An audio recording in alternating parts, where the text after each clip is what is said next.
Wow!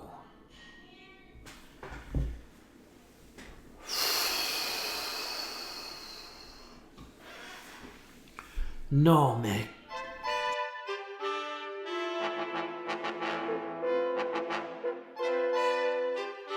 Nous allons continuer aujourd'hui notre aventure dans cette idée-là de mettre de vous montrer des parties qui ont été jouées par des super grands maîtres contre des amateurs. Mais des amateurs qui sont malgré tout très forts. Alors, deux parties aujourd'hui assez intéressantes. Nous allons, intéressantes, j'espère qu'ils vont être intéressantes. Je vais les voir en même temps que vous ici. Alors, on va regarder une partie qui a été jouée contre nul autre qu'Ivanchuk. Ivanchuk qui était, c'est une partie qui a été jouée en 2005. Ivanchuk était 2752. Un astronomique 2752 pour ce génie. Cette légende, ce génie, cette légende vivante des échecs. Alors, Vassili Ivanchuk, j'imagine qu'il va nous en montrer une belle, contre un joueur, Sladek, qui était, malgré tout, 2058. Donc, ce n'est pas... C'est un bon joueur. On va voir qu'est-ce que ça va donner. Donc, Ivanchuk avait les blancs.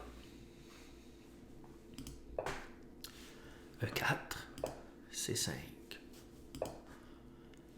F3, E6, D4, c'est capture D, cavalier capture D. A6. Alors c'est une sicilienne et on va voir fou D3. Alors moi j'ose croire, je prédis que Ivanchuk, en ayant les... il va vraiment, comme les autres joueurs qu'on a vus, développer rapidement et que les Noirs vont à un moment donné se commettre à quelque chose qui est... Dame C7. Ouh. Petit roc, alors c'est ça. Un développement très rapide. Cavalier F6. Dame E2. Alors, met sa dame, remarquez, met sa dame sur la colonne où est-ce que le roi est dessus. Il faut remarquer ça quand même. Et libère la case D1, peut-être pour la tour.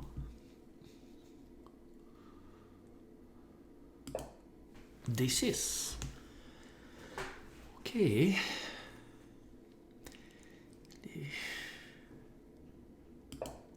C4. Alors, genre de Maroxybine. Pour avoir un gros contrôle sur D5. Alors D5 va être très difficile à faire ici.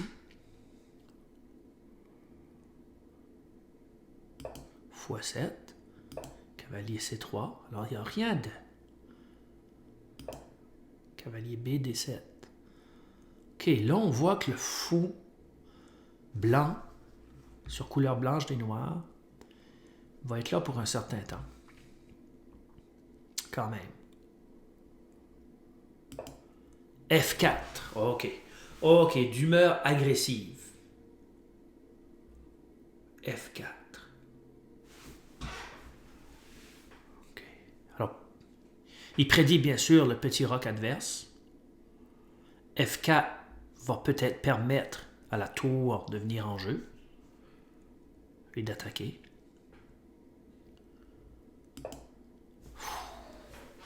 Ouh.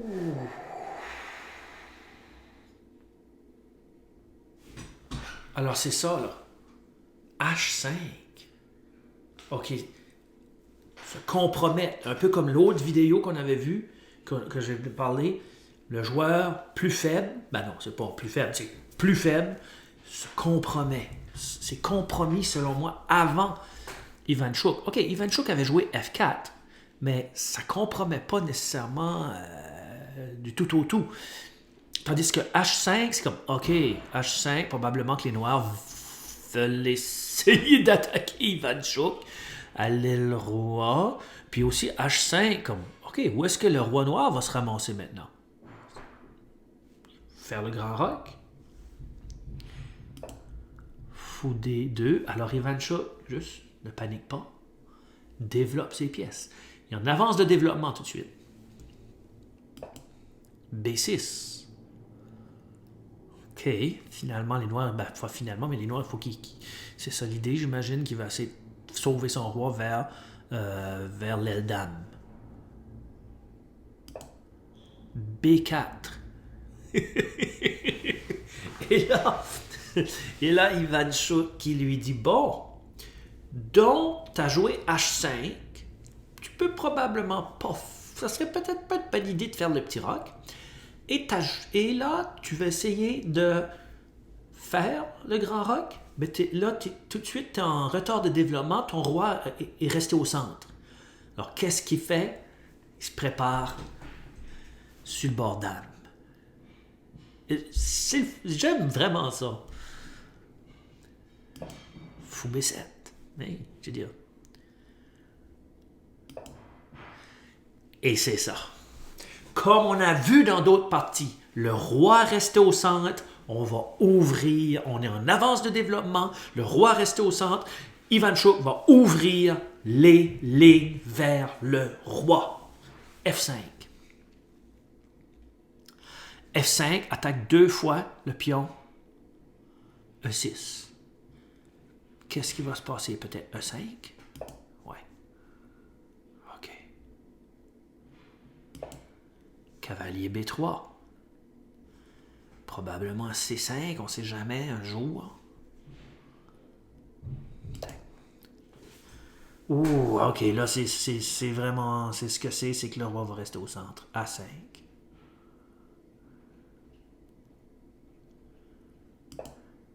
A3. Alors, je pense qu'ici, Ivanchuk sait qu'il y a un avantage et qu'il n'a pas nécessairement besoin dans cette position ici de... Il est en train de consolider sa position pour, à un moment donné, donner l'assaut final. Oh! Oh! Donne la colonne. Oh! Mais, qu'est-ce que vous voulez qu'il fasse? Les Blancs ont la case D5 à eux. Même la case B5. Wow. Ouh! Cavalier prend A1. OK. Est-ce possible cavalier prend A1, après à C2, à E3, puis à D5? Cavalier prend A1. Parce que c'est vrai que sa tour, son cavalier, sa pièce, on pourrait dire que son cavalier, je ne sais pas si c'est la pièce nécessairement la moins bien placée, peut-être que oui. Puis en plaçant le cavalier à A1, on pourrait peut-être le jouer à C2, E3, puis après D5. On va voir. Ouais. Parce que sa tour, là, est bien placée. Elle peut aller là, puis là. Dame B8. OK. Là, les noirs, c'est juste... Et oui. Oh! Et c'est ça, c'est une des choses qu'il faut se demander quand c'est nos coups. Quelle est ma pièce la moins bien placée? Et probablement que sa pièce entre la tour puis cavalier, c'était son cavalier qui était moins bien placé. Donc, il va... OK, là, la tour va aller de toute façon pour contester la colonne. Et... Oh! Ah! Et il ne se rend pas à E3. Pourquoi? Wow! A3.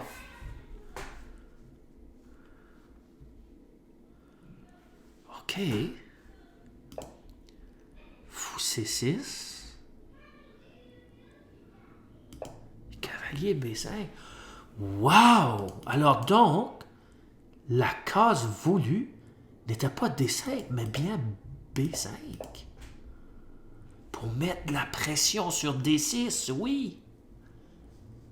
Et aussi, peut-être infiltrer peut-être la tour au cavalier à un moment donné à A7. Ouh. Là, les noirs jouent H4. C'est peine perdue, là. fou E3.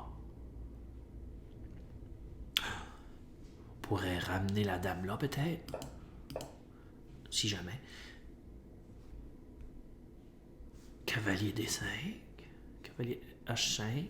Cavalier D5 empêche cavalier F4. Met de la pression encore une fois.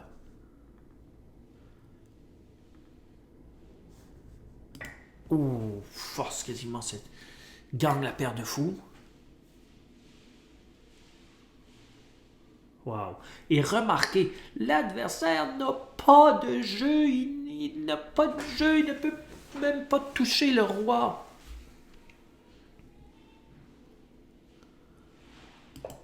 Cavalier F4, ok. Prends, fou F6, j'imagine. Oh, excuse, non, c'est vrai, c'était... Peut-être c'était ça l'idée, par exemple. Et là, bang, F6. C'est comme un mouvement pratiquement classique. Cloud. Et remarquez que, avec ce coup, bien sûr, le cavalier a joué, mais avec ce coup, ouvre les lignes vers le roi. Ouvre les lignes vers le roi.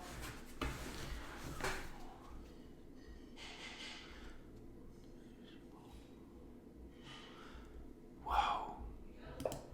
F6. Oh.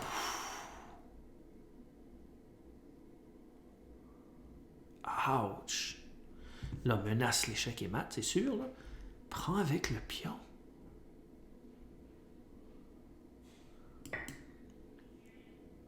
Mais, qu'est-ce que tu voulais qu'il fasse? Oh! Oh!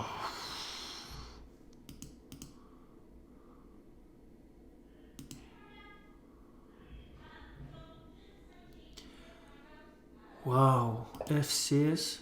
Juste écœurer l'autre. Prends le pion. Joue la tour. Et abandon. Wow!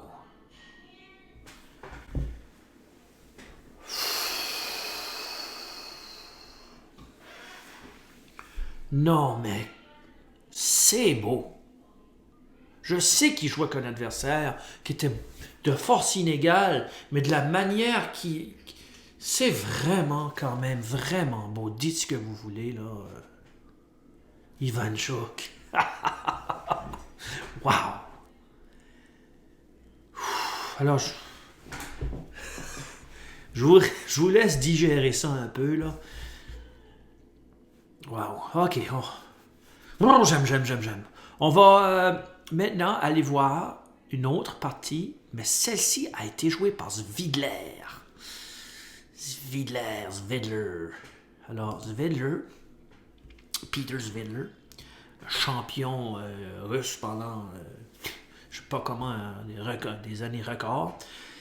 Et à une cote ici, en 2008, ça a été joué de 2663. Comment ça, c'est possible?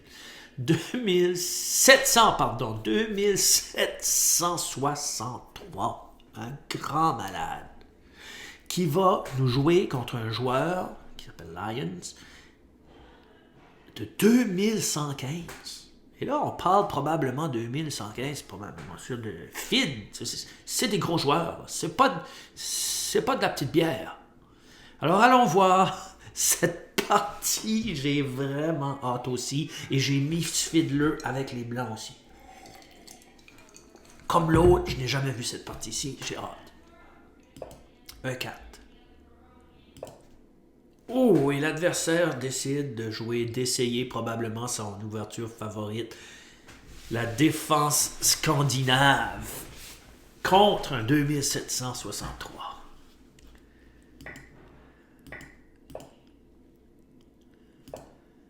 Alors, je joue de manière classique, les deux.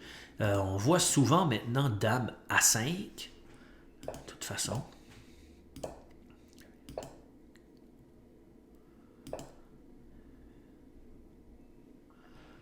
OK.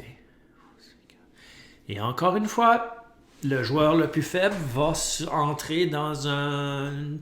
Je suis presque sûr qu'il va rentrer dans voyons... un retard de développement. B5. Bon. B5.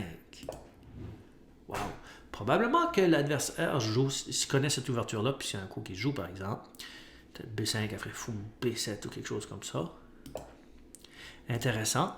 Ici, moi, j'aurais eu des envies de jouer fou B3, mais à la place, il joue fou D3, probablement pour maintenir un contrôle sur une case centrale, qui fait plus de sens, probablement. E6, ok. Veut rocker, probablement, rapidement, j'imagine. A4, vois-tu? A4. Pose une petite question ici. B4, probablement, c'est ça le coup. Ok, où est-ce qu'il va mettre son cavalier? E4, on dirait, je pense. Peut-être E2. Puis là, fou G5, cavalier G3, ou qu'est-ce que je sais pas. Non, cavalier E4, ok. Tu viens que tu penses que ce que tu penses, c'est pas. Ils tellement bons. Cavalier E4. Cavalier D7. Et encore, regardez, l'autre, il prend son temps, il veut pas rocker, on dirait. Rock. x7. Cavalier E5.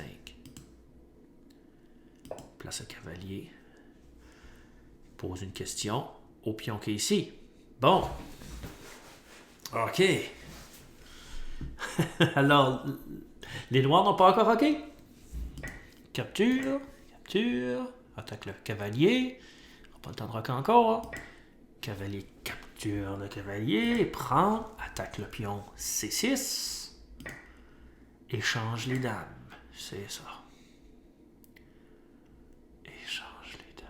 Oh, ça va être intéressant. OK. Fou. C'est que là, la paire de fous blancs, on va l'avouer, est plus forte, là. Le fou ici, là, domine le fou B7. A5. G3.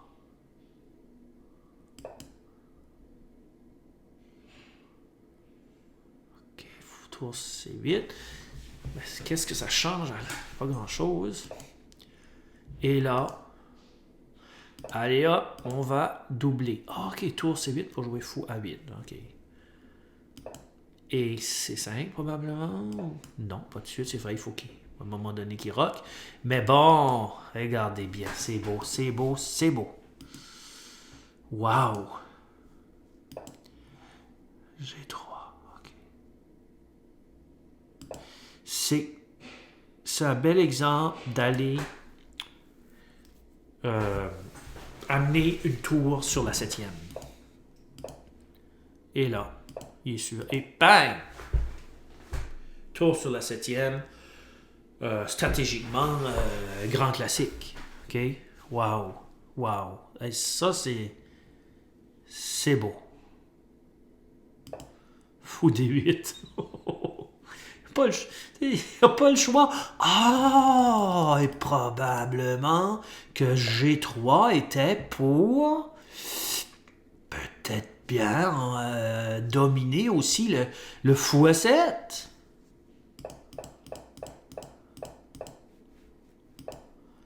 Oh! Oh, c'est beau, mais comment est-ce qu'ils font? Totale domination, comme ils disent. Totale domination. Wow. La tour ici, là. Faut peut-être avoir de la difficulté aussi.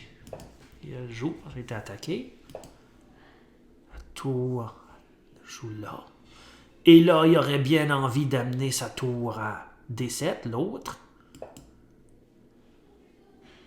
Est-ce qu'il va l'apporter? F. Ah oui, ici, l'adversaire attaquait le pion. Donc, protège le pion.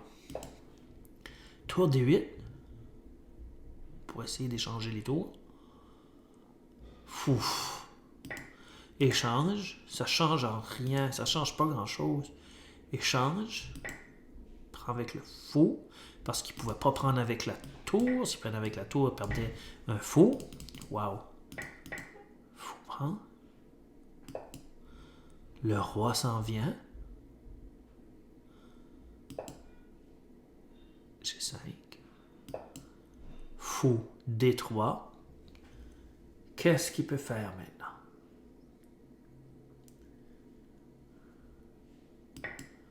A pris et bang. Ouch. Ouch. Oh, c'est terminé. C'est terminé.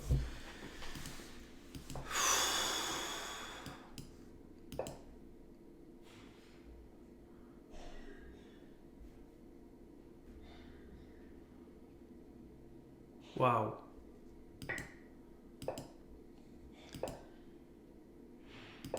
C'est ça. Fou D6.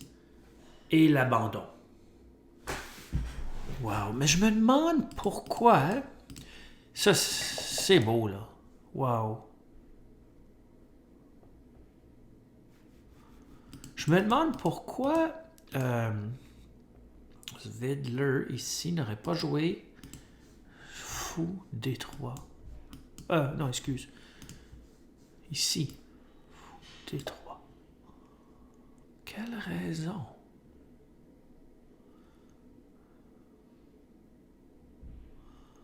On va aller demander à notre ami l'ordinateur. L'ordinateur. OK, c'est sûr qu'il y avait un gros avantage rendu ici, là, mais... Il est étrange, l'ordinateur nous donne... Ici... OK. Comme... L'ordinateur, c'est incroyable, la force de ces gars-là. Là, le coup... Un des coups préférés de l'ordinateur... Le coup préféré de l'ordinateur, c'est roi F1. Mais qu'est-ce qui serait passé s'il aurait joué fou D3? Ah, il gagnait pareil. Wow. C'est incroyable. Roi F1. C'est que l'autre était juste fini. Fini, terminé.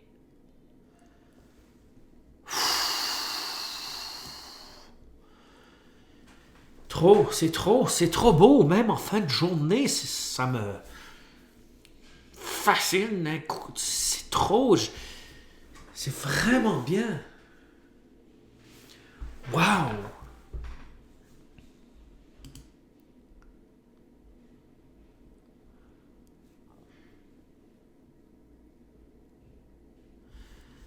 Quel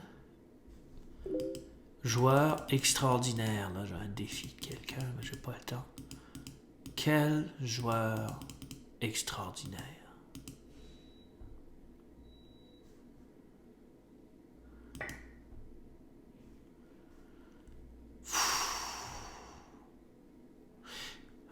Mais encore, mais celle-ci, l'adversaire s'est compromis aussi, il faut l'avouer, avec son histoire de B5 et B4. Puis après, Vidler a juste poursuivi son avantage de développement, échangé son avantage de développement pour des fous qui étaient complètement dominants. De toute beauté, c'est vraiment bien. J'ai pas le temps. C'est vraiment bien. J'espère que vous avez aimé ça et probablement que demain je t'en mets encore. J'aime beaucoup ça. Wow, des 2700 contre des 2000. Incroyable. À la prochaine, Hub City Chess.